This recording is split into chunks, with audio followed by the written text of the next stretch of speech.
Hello नमस्कार साथियों, आप सभी को वेलकम है आपके अपने चैनल एन आर क्लासेज में। हम सब यहाँ पर लेकर आए गद्यांश क्लास 10th के बच्चों के लिए। दोस्तों, जो गद्यांश हिंदी में पूछे जाते हैं वो गद्यांश को किस प्रकार से बनाना है। आपको पता है कि सवाल नंबर जब आप हिंदी में देंगे शॉर्ट, ठीक है, तो परीक्षा देंगे हिंदी का, तो 1 और 2 नंबर में दोस्तों गद्यांश रहता है। ठीक है, 1 में आपको रहेगा 2 गद्यांश, 1 का मेन रहेगा और 1 के मेन का दोस्तों अथवा रहेगा। ठीक है, उसी प्रकार से 2 में भी गद्यांश रहेंगे और 2 के अथवा में भी गद्यांश रहेगा। ठीक है, यानी आपको कुल 4 गद्यांश आता है, जिसमें से 2 को बनाना है। या तो 1 का मेन बनाइए, या 1 का अथवा बनाइए, या 2 का मेन बनाइए दोस्तों, या 2 का अथवा बनाइए। ठीक है, तो इस प्रकार से कुल 20 नंबर के गद्यांश आपके हिंदी के एग्जाम में दोस्तों पूछे जाते हैं।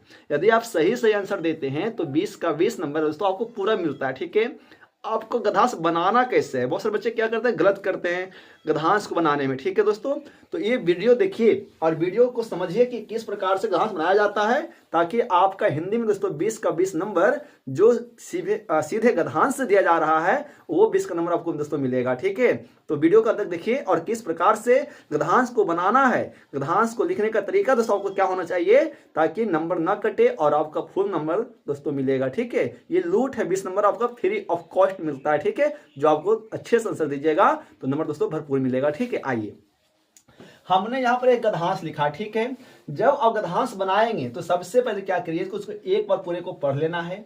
जैसे गद्यांश हमने यहाँ लिखा है क्या कि कविता के मर्मज्ञ और रसिक स्वयं कवि से अधिक महान होते हैं। ठीक है, संगीत के पागल ही स्वयं संगीतकार से अधिक संगीत का रसास्वादन करते हैं। यहाँ पूज्य नहीं है, पुजारी ही श्रेष्ठ हैं। यहाँ सम्मान पाने वाले नहीं, सम्मान देने वाले महान हैं। स्वयं पुष्प में कुछ नहीं, पुष्प का सौंदर्य उसे देखने वाले की दृष्टि में है। दुनिया में कुछ नहीं है, जो कुछ भी है हमारी चाह में, हमारी दृष्टि में है। यह अद्भुत भारतीय व्याख्या अजीब सी लग सकती है, पर हमारे पूर्वज सदा इसी पथ के पथिक रहे हैं। उत्तम गुरु में जाति भावना भी नहीं रहती है।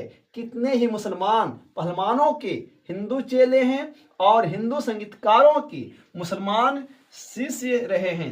यहाँ परख गुण की, साधना की और प्रतिभा की होती है। भक्ति और श्रद्धा की ही कीमत है, न कि जाति संप्रदाय आचार विचार या धर्म की। मुझे पढ़ाया लिखाया था एक विद्वान मुसलमान ने ही, और आज मैं जिस स्थान पर पहुंचा हूं, जो सम्मान और प्रतिष्ठा मुझे मिली है, आज सब का श्रेय मेरे उन्हीं गुरु का है। बचपन में मेरे मुस्लिम गुरु ने मुझे जो रास्ता दिखाया, मुझे ज्ञान देकर उस रास्ते पर आगे बढ़ने की प्रेरणा दी, आज मैं उसी के परिणाम स्वरूप अपने मंजिल पर पहुंचा हूं। तो दोस्तों, एक ये लेखक का लिखा हुआ वक्तव्य है। ठीक है, इसमें कहा गया है कि यहाँ पे सम्मान पाने वाले व्यक्ति का महत्व नहीं है, सम्मान देने वाले व्यक्तियों का दोस्तों महान है। ठीक है, फूल में कुछ भी नहीं है, फूल को देखने वाले की दृष्टि में फूल सुंदर होता है। ठीक है, यहाँ पे भक्ति विचारधारा, ठीक है, कुछ नहीं है, सब उनका श्रेय जो है, ठीक है, श्रद्धा की ही कीमत है, ना कि जाति धर्म संप्रदाय। ठीक है दोस्तों, इस प्रकार से गद्यांश हमने पढ़ा।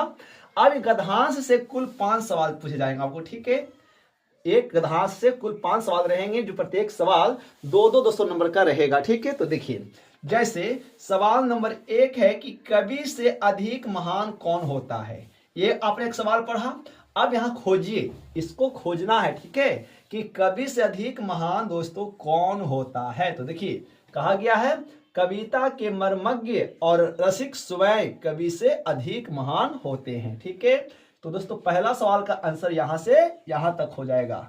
सवाल पूछा था ना कि कवि से अधिक महान कौन होते हैं, तो आपको लिखना होगा कि कवि से अधिक महान कविता के मर्मज्ञ और रसिक स्वयं कवि से अधिक महान दोस्तों होते हैं। तो यहां से यहां तक किसका आंसर हो जाएगा जी, तो यहां से यहां तक का आंसर हो जाएगा। ठीक है, लिख दीजिएगा, 2 नंबर आपको दोस्तों मिल जाएगा। ठीक है, ध्यान दीजिएगा। सवाल खा क्या है, सवाल खा है कि संगीत का रसास्वादन कौन अधिक करता है। ठीक है, तो पढ़िए यहाँ से आगे देखिए। अभी तक तो आंसर का हो गया है, आप तो एक का में लिखाएगा नहीं तो इसको छोड़ देना है। आगे देखिए, संगीत के पागल ही स्वयं संगीतकार से अधिक संगीत का रसास्वादन करते हैं। ठीक है, यानी जो संगीत के पागल आदमी है, जिनको संगीत अच्छा लगता है, ठीक है, वो आदमी संगीतकार से कहीं ज्यादा क्या करते हैं, उसका रसा स्वादन करते हैं। तो दोस्तों खा का आंसर कहां से कहां हो जाएगा जी, खा से खा का दोस्तों आंसर यहां से लेकर के यहां तक हो जाएगा। ठीक है, इस प्रकार से मेरे प्यारे साथियों आपको गद्यांश बनाना है। गद्यांश बनाने का तरीका बहुत अच्छा दोस्तों होना चाहिए। किस प्रकार से गद्यांश बनाएंगे ताकि मेरा एक भी नंबर बोर्ड एग्जाम में दोस्तों नहीं कटेगा। ठीक है, और हमें फुल का फुल नंबर मिलेगा भी। बात समझ में आ रहा है। सवाल गा देखिए, सवाल गा है कि शीश का चयन गुरु कौन आधार पर करता है।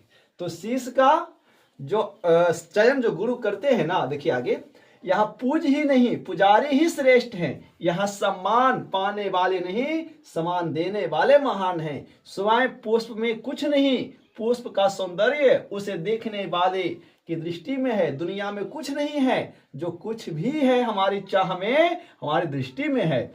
यह अद्भुत भारतीय व्याख्या अजीब सी लग सकती है, पर हमारे पूर्वज सदा इसी पथ के पथिक रहे हैं। उत्तम गुरु में जाति भावना का भी नहीं, जाति भावना भी नहीं रहती है। कितने ही मुसलमान पहलवानों के हिंदू चेले हैं और हिंदू संगीतकार के मुसलमान शिष्य रहे हैं। यहाँ परख गुण की है ना, मतलब शिष्य का चयन जो गुरु करते हैं, जिस शिष्य में दोस्तों परख गुण की साधना की और प्रतिभा की होती है, भक्ति और श्रद्धा की ही कीमत है, ना कि जाति संप्रदाय आधार विचार या धर्म का। ठीक है, मतलब शीश का जो चयन गुरु करते हैं जिनमें परख गुण की साधना की और प्रतिभा की होती है ना, शीश का चयन गुरु इस आधार पे करते हैं। ठीक है ना, कि शीश का चयन गुरु है ना, ठीक है, परख जो है करते हैं, ठीक है, गुण की साधना की और प्रतिभा के आधार पर होती है। तो दोस्तों यहां से यहां तक का आंसर जो होगा वो आपका, ठीक है, आंसर दोस्तों ये गा का हो जाएगा। इस प्रकार से आपको क्या करना है कि गद्यांशों को बनाना है। सवाल घा है कि लेखक ने अपने बारे में क्या कहा है। ठीक है, जो लेखक लिखा होगा बात है उसने दोस्तों अपने बारे में क्या कहा है। तो लेखक ने कहा है, देखिए कहां से कहां हो जाएगा, कि मुझे पढ़ाया लिखाया था एक विद्वान मुसलमान ने ही, और आज मैं जिस स्थान पर पहुंचा हूं, जो सम्मान और प्रतिष्ठा मुझे मिली है, उस सब का श्रेय मेरे उन्हीं गुरु का है। ठीक है दोस्तों, यानी आपको क्या होगा कि घा का आंसर दोस्तों यहां से लेकर के यहां तक आपको देना होगा, लिखना होगा। ठीक है ना, इस प्रकार से क्या करना है, गद्यांश को दोस्तों अच्छे से बनाना है और समझना है। ठीक है, वीडियो को अंदर देखना है।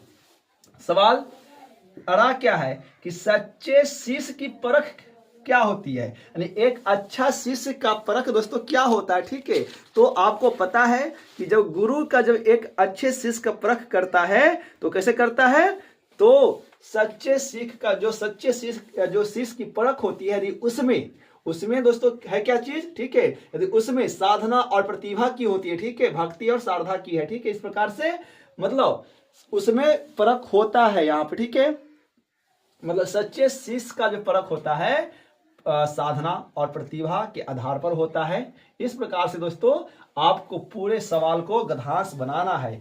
आशा करते हैं मेरे साथी कि आपको गद्यांश बनाने का तरीका अच्छा लगा होगा। आप इसी प्रकार से गद्यांश को पढ़ के बनाएंगे दोस्तों। जितना लाइन में आंसर होगा उतना लाइन में देंगे, ताकि आपका एक भी गद्यांश गलत नहीं हो और आपका दोस्तों सही का सही 20 नंबर जो आपसे गद्यांश एग्जाम दोस्तों पूछा जाता है वो आपको मिल पाए। तो सब आशा करते हैं कि वीडियो अच्छा लगा होगा। आप इसी प्रकार से वीडियो को अंत तक देखने के लिए दोस्तों चैनल को सब्सक्राइब करिए और परीक्षा की तैयारी के लिए दोस्तों हम आपको पूरा वीडियो यहाँ पे दोस्तों दे रहे हैं। तब तक नमस्कार, मिलते हैं अगले वीडियो में। जय हिंद, वंदे मातरम।